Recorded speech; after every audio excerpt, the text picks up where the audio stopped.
This is the air filter from inside the air conditioner. I think this is called an Ibis 2 air conditioner, and these are just air filters that slide inside the sides there, and you're meant to clean them out. But these are basically wrecked, they're just falling apart. So I had a look online to try and find some replacements, and I think we're on the Ibis 4 now, and these are as rare as hen's teeth. So I read somewhere, I can't remember where, that you can just use air conditioning mat. So I'll show you what I did, which was to get hold of some of this from Bunnings. It's Dynabreeze ducted air conditioning filter mat.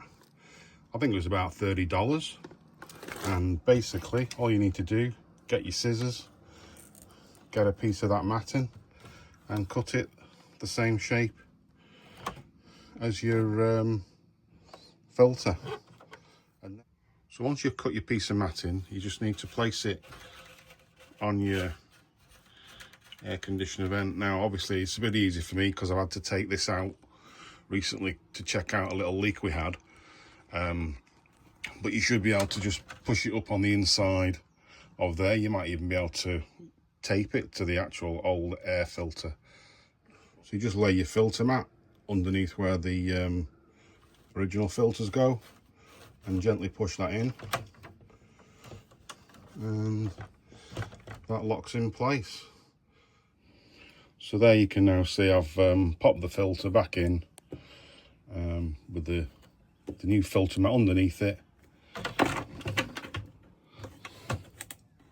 So that'll do the trick, and it'll save you trying to find the elusive filter mat.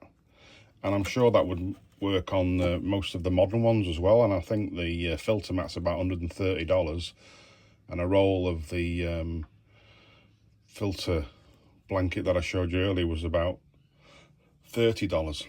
And there you go, you've got a nice, cheap and easy fix to your replacement of your air filters in your RV, motorhome, caravan air conditioner. Hope that was helpful to you. If so, please like and subscribe, and until next time, catch you later.